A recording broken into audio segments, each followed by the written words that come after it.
Yo, salut Mugiwara, c'est Chapeau de Paille, j'espère que vous allez bien. On se retrouve aujourd'hui pour la review de l'épisode 29 de Dragon Ball Super. Alors franchement, un épisode qui vient de sortir, voilà, encore une fois, je viens de le mater. Ce coup-ci, j'ai fait un vrai travail de fond. Alors à tous les petits haters qui m'ont harcelé de pouce rouge la semaine dernière, bon voilà, je vais pas hurler contre vous, mais c'était vraiment relativement équilibré. C'était la première fois que j'avais autant de pouces rouges. Bon après, je pense, voilà, les trois quarts d'entre vous m'avaient découvert avec cette vidéo. Et je m'en excuse, c'était aussi ma première vidéo aussi de Dragon Ball Super en tant qu'épisode. C'était ma première review d'épisode même de manière générale. Donc je savais pas trop comment gérer ça, j'ai un peu ça géré comme un scan, mais bon voilà, c'est pas tout à fait adapté. Et là du coup j'ai fait vraiment un vrai travail de fond, j'espère que ça vous plaira. J'ai vraiment relevé point par point là, les points importants de l'épisode, et puis je vais décortiquer tout ça avec vous. Vraiment pour que ce soit plus fluide, plus simple et plus compact si vous voulez de manière générale. Donc voilà, franchement soyez indulgents, et avant de mettre un pouce rouge, franchement je parle vraiment aux haters en force, ou à ceux si vous voulez qui mettent un pouce rouge direct dès qu'ils voient un truc qui leur plaît pas. Mettez un commentaire constructif, bordel, franchement, au lieu de mettre un pouce rouge qui sert à rien juste à faire rager celui qui fait la vidéo, parce que ouais, voilà, je prends quand même du temps à faire ça.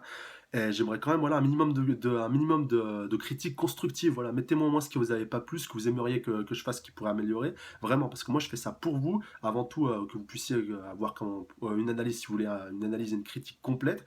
Donc dites-moi vraiment ce qui vous plaît pas au moment où vous avez envie de mettre un pouce rouge. Voilà, au lieu de mettre un pouce rouge, si vous voulez, vous pouvez même mettre le pouce rouge si vous voulez, mais s'il vous plaît, dites-moi au moins pourquoi vous le mettez. Voilà, vraiment, s'il vous plaît, j'aimerais vraiment que vous fassiez faire attention à ça. Après, voilà, c'est encore une minorité. Je sais que je peux peut-être avoir tendance à un peu pester. Alors, c'est la première fois que je le fais comme ça. Mais bon, voilà, après la critique, voilà, vient toujours avec le nombre de vues aussi qu'il y avait eu la vidéo. D'ailleurs, un énorme merci. Franchement, vous avez réussi à tripler le record de ma vidéo la plus vue sur ma chaîne. Donc, ma vidéo la plus, c'était la review de Dragon Ball Super, je crois, chapitre 7. J'avais fait à peu près 1500 vues. Dans même pas une semaine, je suis à pratiquement 4500. Donc, voilà, c'est vraiment énorme. Donc, je comprends que la critique puisse arriver puisse venir du coup un peu en même temps. C'est pour ça aussi qu'il y a autant de pouces, on va dire, de pouces vers le haut que de pouces vers le bas. Mais vraiment, ceux qui ont mis des pouces vers le bas, et même ceux qui ont mis des pouces vers le haut, d'ailleurs, si vous voulez que. Si vous trouvez, il y a des trucs dedans que vous trouvez vraiment qui sont pas tout à fait au top, enfin que je pourrais améliorer, si vous voulez, qui sont un peu perfectibles, n'hésitez pas à mettre votre avis dans les commentaires, voilà, tout simplement, parce que quand même pour une vidéo qui fait pratiquement 4500 vues, j'ai pas eu tant de commentaires que ça. Des fois pour des reviews de One Piece ou d'autres mangas, j'ai beaucoup plus de commentaires. Voilà, après, les autres peuvent en témoigner, j'interagis beaucoup avec tous ceux qui commentent. Donc voilà, franchement, n'hésitez pas à commenter et à donner votre avis. Voilà, je réponds à tout le monde, et puis voilà, je prendrai pas la mouche, surtout si votre commentaire est constructif. C'est clair que si c'est un commentaire de Kikou, arrête les vidéos, c'est nul, machin et tout, je vais pas me prendre la peine de répondre. Mais si c'est un minimum constructif, franchement, je vous jure que je prendrai la peine. Même si ça me critique, et même si ça peut être des reproches. Voilà.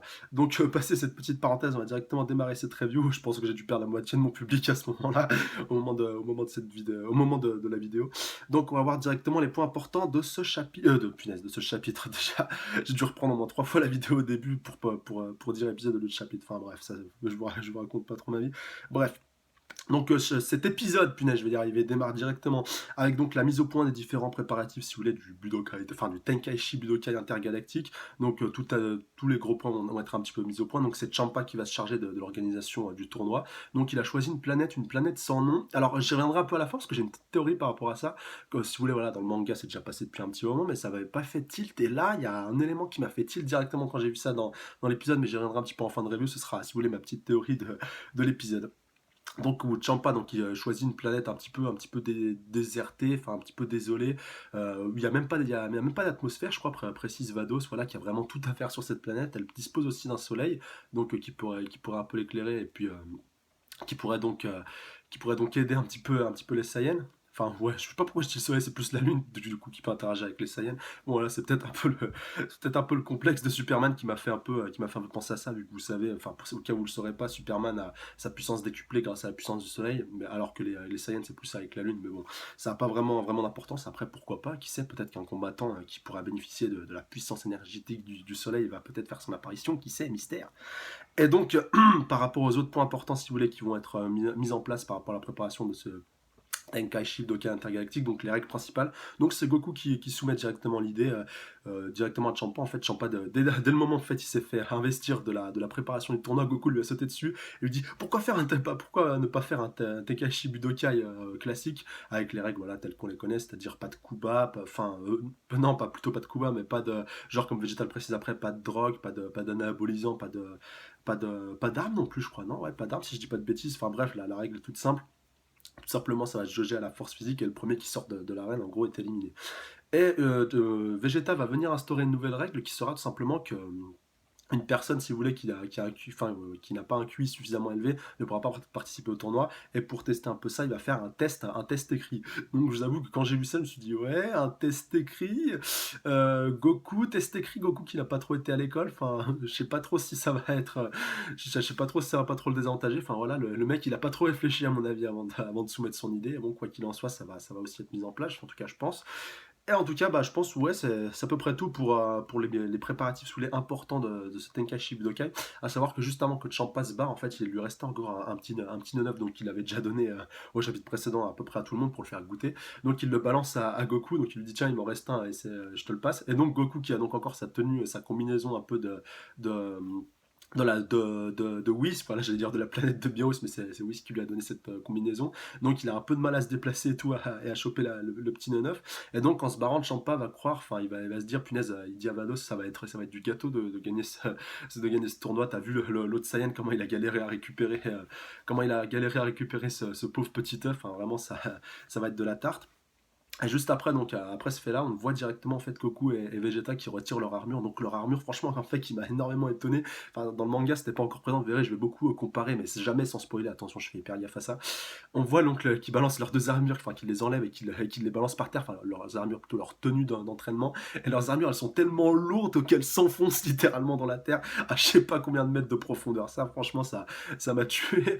Je sais bien que j'ai dû remater l'épisode pour voir les textes, tellement j'ai pas dû se dire c'était ça cette tenue de combat. Mais franchement, mais là encore une fois, ils ont un petit peu insisté. On voit que dans l'anime, ils aiment bien insister sur des points qu'ils peuvent pas trop développer dans le manga. Et ça, franchement, c'est un bon point parce que ces tenues, d'accord, on voyait que c'était des tenues qui pouvaient être assez lourdes, mais bon, comparé aux tenues que Maître Kaio avait pu donner à Goku dans la première partie du manga, j'en avais déjà parlé dans ma review précédente, on n'avait pas vu que c'était aussi lourd, enfin en tout cas pas aussi pesant et pas aussi pas au point de s'enfoncer aussi profondément dans la terre.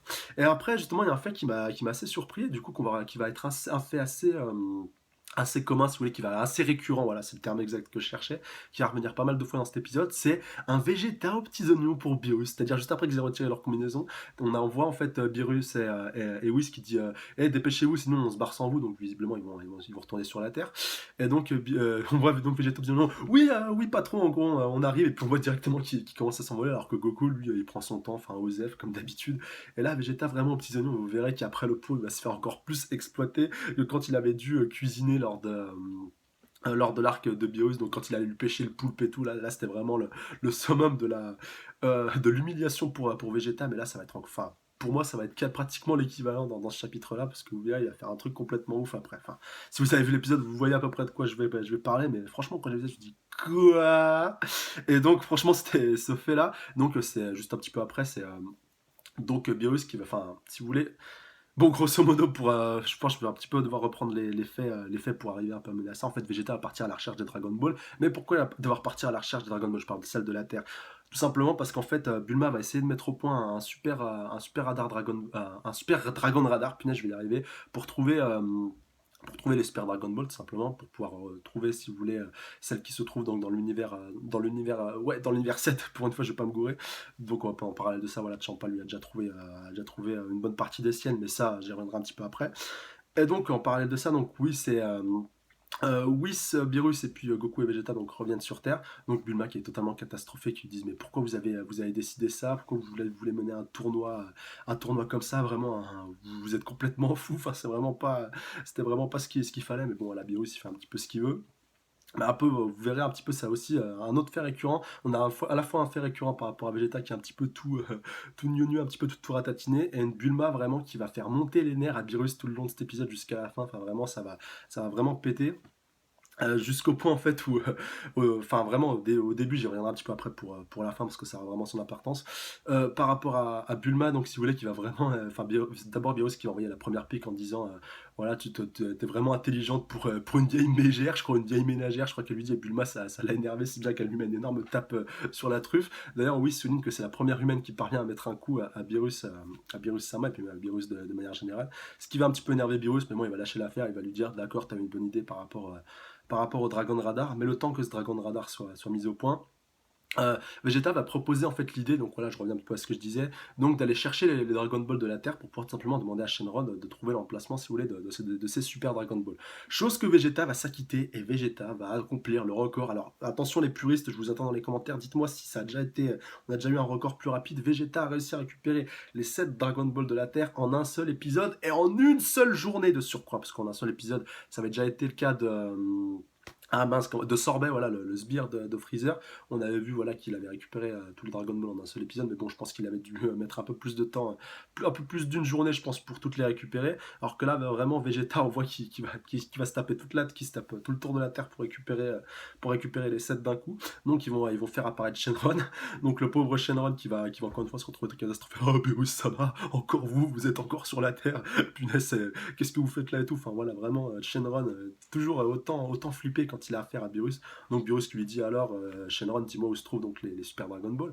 Et donc il lui dit, bah tout simplement, je suis pas suffisamment assez puissant pour pouvoir trouver, si vous voulez, les Dragon Ball qui se trouvent au-delà, si vous voulez, de l'atmosphère terrestre et au-delà même, je dirais, de la galaxie, si vous voulez, un peu le système solaire, sur les Dragon Ball, voilà, parce que c'est à peu près pareil, bon, pas à toutes les échelles près, mais grosso modo, voilà, je peux pas aller chercher très loin dans l'univers, et que donc mes pouvoirs se limitent à peu près, on va dire, voilà, on va s'arrêter à peu près au niveau de la Terre. Et donc, Beerus est un petit peu énervé, un petit peu vexé, qui lui dit allez, casse-toi, je veux plus de toi et tout. Et donc, qui lui dit j'ai un seul souhait exaucé, c'est que tu te casses. Et donc, pour la première fois, encore une fois, les puristes, corrigez-moi si je me trompe, mais c'est la première fois que Shenron se barre sans avoir exaucé ne serait-ce qu'un seul vœu. Bah là, il en a exaucé un, vous allez me dire, c'est celui de se casser, mais il a pas vraiment exaucé de vœu.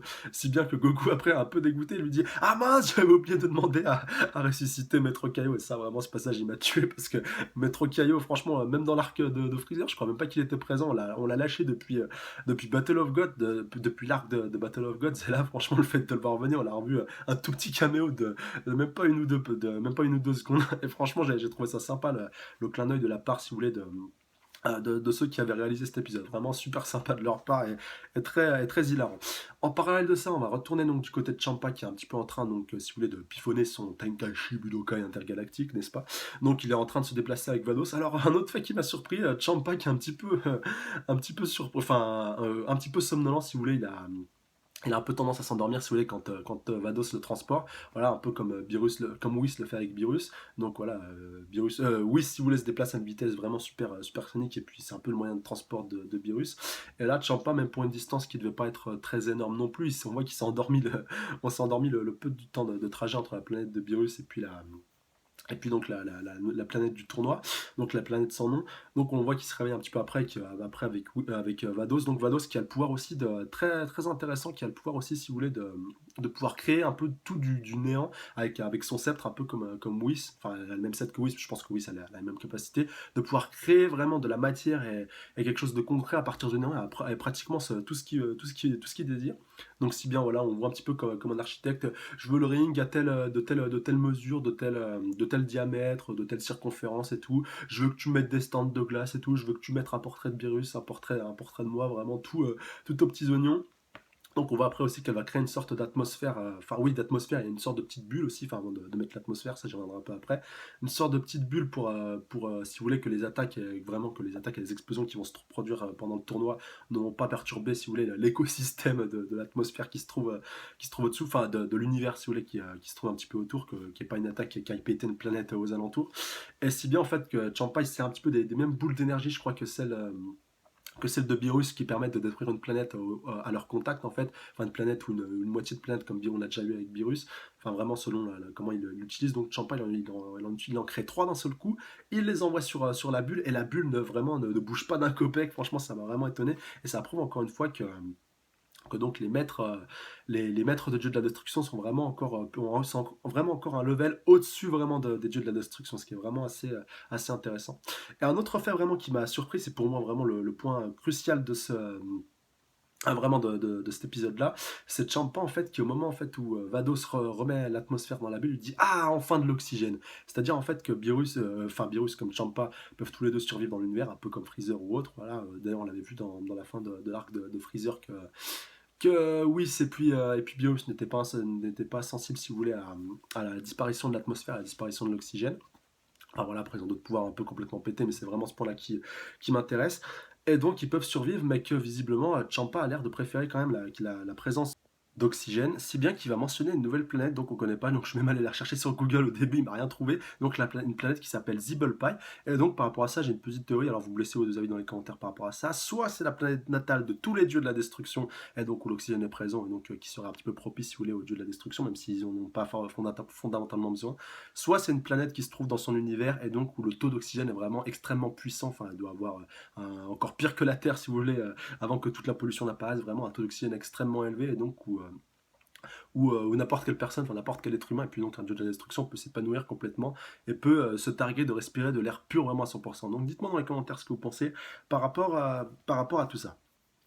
Donc un autre fait aussi intéressant dans ce chapitre-là, c'est que Champa déclare donc aussi des Saiyans dans son univers. Aussi, ça me permet de revenir sur un point important, mais ça j'y reviendrai un petit peu après. Donc qu'il y a aussi des Saiyans dans son univers et qu'il aimerait bien en sélectionner aussi pour son Tenkaichi Budokai et donc dans son équipe. Voilà, des Saiyans. Donc déjà, on n'a pas un, on n'a pas deux, il y en a un bon paquet à mon avis. Et donc vraiment, on voit déjà aussi que les Saiyans dans son univers doivent aussi être extrêmement puissants. Et ça me permet de revenir sur un autre point qui a été abordé en début d'épisode et que je vais reprendre maintenant parce que c'est un point vraiment important. Enfin, je sais plus si c'est au début ou si c'est à la fin, bon, c'est pas important en soi. Je crois que c'est Beerus qui en parle, qui dit que les univers, donc 6 et 7 sont des univers contraires. Donc voilà, il faut bien comprendre contraire, c'est-à-dire que Beerus est blanc, Champa est noir, vous voyez. Pareil pour Vados et Whis, et donc pareil pour ce qui se trouve à l'intérieur. Enfin, une terre, si vous voulez, en bon état dans l'univers 7, et une terre en mauvais état dans l'univers 6. Enfin, voilà, tout est un petit peu contraire, et vous verrez, enfin, surtout ceux qui suivent les scans, d'ailleurs, vous pouvez en parler dans les commentaires, mais vous mettez une grosse balise spoil, ou vous m'en parlez en MP, parce que ça fait un peu écho à. Enfin, si vous voulez, ça n'avait pas été vraiment mentionné comme ça, ou alors moi, je l'avais pas vraiment vu comme ça dans. Je l'avais plus vu comme les univers jumeaux que les univers contraires vraiment en soi. Et donc, je vous invite dans les commentaires à me dire ce que vous en pensez déjà, ceux qui ont vu que cet épisode. Et ceux qui ont lu les chapitres, vous me le mettez soit dans la review de mon dernier, du dernier chapitre, donc du chapitre 8 de Dragon Ball Super, soit vous me le mettez là, mais vous me mettez une grosse balise spoil. Voilà, merci. Parce que ça ne sera pas sans conséquence et je pense que je ne vais pas trop en dévoiler maintenant vu que ça sera un petit peu évolué, ça va un petit peu évoluer, ça sera un petit peu évoqué pardon, dans les prochains épisodes. Mais gardez bien cette notion d'univers contraire, voilà, parce que ça aura son importance à la suite, j'en suis convaincu. Et donc un autre fait aussi important par rapport à Bio, je crois que par rapport à Champa j'ai fait le tour. Euh, donc oui voilà par rapport à Beerus, donc il va aussi faire sa réapparition à la fin du chapitre, donc après voilà qu'il ait échoué à obtenir l'information qu'il voulait. Donc où il déclare voilà avec Whis qu'ils doivent aller voir un dénommé Monaka, donc qui serait le plus puissant guerrier de l'univers 7, de l'univers de Beerus, qui serait encore plus fort que Goku. Et donc Goku un petit peu excité qui lui dit ah je peux t'accompagner, je peux venir avec toi, j'ai envie de l'affronter. Elle lui dit non tu dois te concentrer d'abord tu dois d'abord te concentrer si tu veux sur les combattants que tu vas devoir affronter lors du Budokai Tenkaichi Budokai Intergalactique. Faut que j'arrête de jouer aux jeux vidéo d'ailleurs. Euh, mais vraiment, c'était un point vraiment important. Et puis, vraiment, que sur ce coup-là, Beerus lui dit vraiment, t'occupes pas de lui, c'est pas important. Et encore une fois, ça réaffirme l'envie même de Goku et Vegeta, qu'il le réaffirmera un petit peu après, de vouloir, même qu'il l'a affirmé aussi avant, je crois, quand au moment où ils ont les combinaisons, qu'il a envie de devenir encore plus fort et de pouvoir éclater tout le monde, de pouvoir éclater Beerus. Même, je crois qu'il déclarait 4. J'ai envie de pouvoir éclater Beerus, Champa, Vados et Whis, d'être plus puissant que tout cela, vraiment, d'être le plus fort. Et vraiment, par rapport à tout ça, le Monaka a l'air d'être assez intéressant. Donc dites-moi ce que vous pensez de ce personnage dans les commentaires. Encore une fois, avec une grosse balise spoil pour ceux qui savent de quoi on va parler. Voilà, vu que dans le manga, on est un petit peu plus loin. Mais encore une fois, ceux qui ont vu que juste cet épisode, dites-moi à quoi vous vous attendez pour ce fameux Monaka. Voilà. Donc dites-moi à quoi vous aimeriez qu'il ressemble, quelle technique vous aimeriez qu'il utilise. Et surtout, qu'est-ce qui ferait qu'il soit encore plus puissant, enfin qu'il soit pratiquement l'égal de Beerus et qu'il soit plus fort qu'un Goku quand même en Super Saiyajin Blue. Enfin voilà. Laissez-moi vos avis dans les commentaires par rapport à tout ça. Un autre fait important, donc voilà, qui va être un peu, si vous voulez, le point culminant de cet épisode, si vous voulez, de manière générale, et qui va un peu faire écho à ce que je disais tout à l'heure par rapport à la tension qui monte entre Beerus et Bulma. Donc, au moment en fait, où Bulma est en train de mettre au point le Dragon Radar, donc on voit en fait, il y a une petite ellipse qui va passer jusqu'au lendemain, et donc on va revenir un peu en flashback avec les dernières déclarations de Beerus avant qu'il parte avec Whis, donc retrouver Monaka. Donc, Bulma en fait avait fait une petite remarque, elle avait dit mais ce Champa est vraiment bête par rapport à la Terre, pourquoi il veut réunir ses Super Dragon Ball, ce serait un petit peu plus simple si s'il menait un petit peu, si vous voulez, ses plans C'est plus simplement pourquoi il ne demanderait pas de recréer. Ah oui, voilà, c'est ça. Au lieu de vouloir échanger les terres, est-ce qu'il ne demanderait pas tout simplement à ce qu'on lui recrée une nouvelle terre? Enfin voilà, elle avait fait un petit peu cette remarque. Et donc, comme Virus lui réaffirme vraiment assez judicieusement, et lui dit c'est pas, si tu veux, c'est pas l'enjeu vraiment lui-même qui est si important, c'est pas les Super Dragon Ball, mais c'est simplement un prétexte, si vous voulez, une excuse, tout simplement pour prouver sa supériorité par rapport aux autres, et un peu pour un peu obtenir un peu ce qu'il veut. Mais bon, voilà, vous savez que Vado, j'allais dire que Champa a des motivations un petit peu plus personnelles, mais ça, encore une fois, je vous laisse un peu spéculer dans les commentaires. Encore une fois, si vous donnez des éléments qui sont un petit peu plus avancés, mettez une grosse balise de spoil ou allez directement allez directement donner votre avis dans la review du chapitre pour être vraiment pour éviter un peu le spoil des autres, mais tout simplement voilà que c'est vraiment juste un prétexte et que c'est pas vraiment le but de la finalité de vraiment voilà vouloir faire tourner un peu dans les règles de l'art. Le but c'est vraiment de pouvoir prouver sa supériorité par rapport à son adversaire. Voilà vraiment la confrontation entre les deux frangins dieux de la destruction.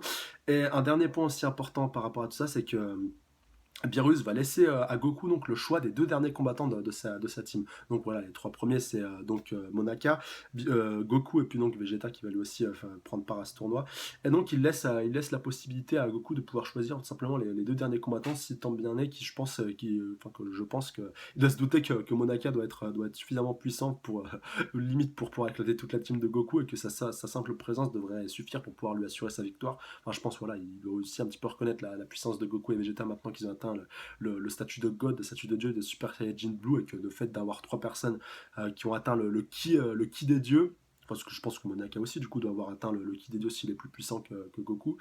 Euh, donc il y a trois personnes avec un ki aussi puissant, voilà, devrait suffire pour pouvoir faire la différence face aux combattants de Champa.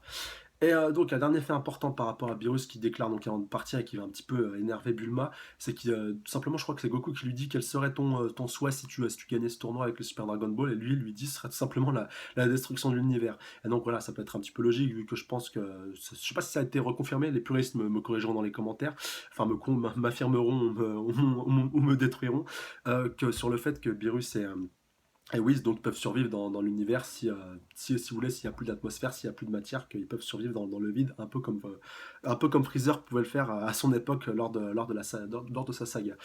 La saga et puis son arc susnommé quand il a détruit la planète des Namek. Et je pense que c'est à peu près pareil pour Whis et puis pour Beerus, je vais y arriver. Et donc le dernier point important de ce chapitre, donc, c'est la création de ce super radar de Super Dragon Ball, donc pour pouvoir un petit peu mener des recherches dans l'univers. Mais Bulma affirme donc que si vous voulez, la capacité, la portée voilà, du radar n'est pas extrêmement grande, donc il ne peut pas détecter dans tout l'univers, qui peut simplement détecter sur une grande distance, mais si vous voulez, un peu en se déplaçant. C'est-à-dire qu'il peut pas tout quadriller tout l'univers, qu'il va falloir se déplacer de point par point pour pouvoir à peu près, si vous voulez, contrôler toutes les zones de l'univers, et qu'il pourrait vraiment avoir atteindre une portée maximale lorsqu'on se trouvera, si vous voulez, au centre de l'univers. Et pour pouvoir mener à bien ce projet, donc elle va appeler sa sœur, donc je sais pas si elle a un nom pareil, la sœur de Bulma, je vous avoue que j'ai pas lu Jacko, donc voilà, où sa sœur est présente, où elle est un petit peu introduite, qui est un peu le préquel à Dragon Ball, d'ailleurs, allez le lire si c'est pas déjà fait, moi je pense que je le ferai dans pas très longtemps, lorsque j'aurai un peu de temps, mais en tout cas, voilà, Jacko, c'est vraiment du très très bon. Ah donc pareil, la sœur de Bulma, pareil, qui avait déjà été introduite il y a deux trois épisodes, si je dis pas de bêtises, un peu avant le début de l'arc de Freezer. Et donc, donc Bulma appelle sa frangine tout simplement pour qu'elle puisse la mettre en relation avec Jacko. Donc Jacko, je crois qu'il retournait sur une de ses planètes, et comme Bulma lui affirme donc à sa frangine que Jacko a une promotion donc suite à la défaite de Freezer et à la suite de son aide à la défaite de Freezer, alors que le mec il a totalement rien foutu. Et donc il a eu un vaisseau de la part de sa compagnie, voilà, des patrouilleurs galactiques. Donc il a eu un vaisseau encore plus rapide, donc qui lui permet, je crois, de faire la distance entre sa planète et puis la Terre en 50 minutes, même pas. Donc vraiment le vaisseau idéal pour pouvoir partir à la recherche de ces super Dragon Ball. Et donc l'épisode va pratiquement se terminer là-dessus. Donc voilà, Jacko qui va totalement rabouler rapidement après que Bulma l'ait un petit peu menacé. Donc on voit qu'il est en train de construire une petite pyramide de pierre, vraiment les passe-temps du gars. Enfin, il laisse un petit peu songeur. Et donc, encore une fois, Bulma, qui à travers le téléphone va lui parler, va lui dire, enfin, à travers le téléphone de sa frangine, va lui parler, et lui dire t'as intérêt à te ramener illico presto, sinon je t'envoie mon mari qui va t'éclater. Donc, Vegeta, et puis même Vegeta à la fin qui lui dit mais arrête de faire. Arrête de te servir de moi comme moyen de pression, ça commence à me saouler. Et donc, voilà, il y a deux équipes qui vont un petit peu se séparer. Donc, à partir de maintenant, dans les épisodes, donc avec l'équipe de Bulma et Jaco qui vont partir à la recherche de ces super Dragon Ball donc dans l'univers 7. Et Goku et puis notre ami Vegeta qui vont partir à la recherche, enfin qui eux vont par contre plutôt pas trop partir à la recherche, mais aller donc chercher les deux derniers guerriers de l'univers 7 pour pouvoir participer au tournoi donc en Tenkaichi Budokai intergalactique.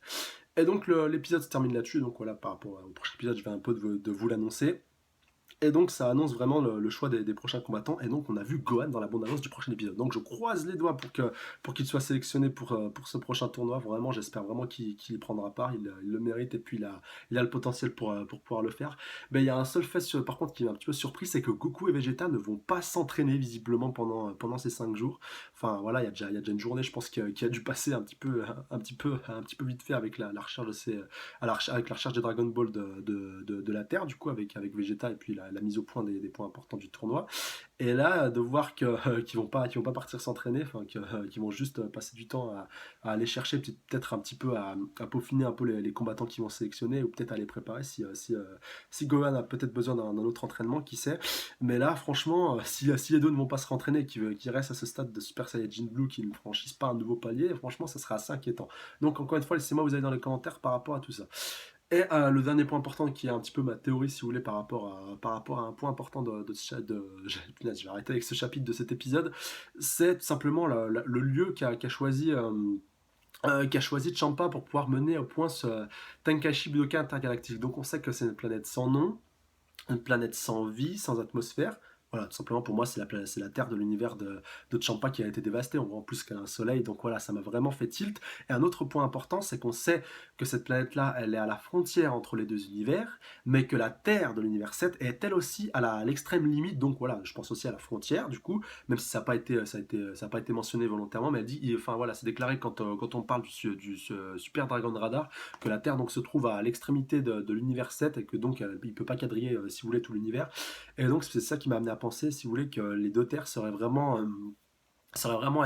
pratiquement à égale distance et que donc l'une ne soit l'équivalent de l'autre et donc que la planète de Champa soit, si vous voulez, cette terre qui est un petit peu dévastée. Et donc vu que cette terre a été détruite, ça serait logique qu'elle ait le nom de terre sans nom, enfin de planète sans nom, si vous voulez. Même à un moment il ironise en voulant l'appeler planète rien de Champa dans l'épisode, mais je pense vraiment que c'est ça. Donc laissez-moi vos avis dans les commentaires par rapport à cette théorie. Est-ce que vous pensez que cette planète sans nom, cette planète où va avoir lieu ce Tenkaichi Budokai intergalactique, sera donc la terre de l'univers serait donc la Terre de l'univers 6. Vraiment, laissez-moi vos avis dans les commentaires par rapport à tout ça.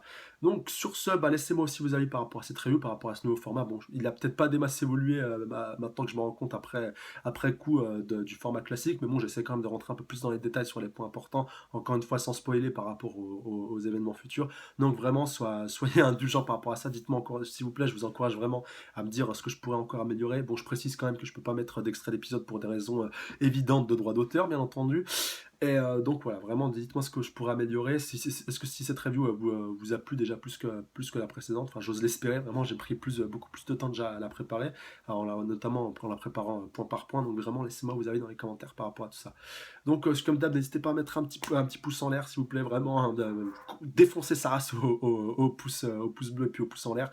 N'hésitez pas vraiment à commenter, partager et surtout à vous abonner à la chaîne s'il vous plaît pour être averti de mes prochaines reviews d'épisodes et puis aussi pourquoi pas suivre d'autres mangas que j'aurai l'occasion de faire en review.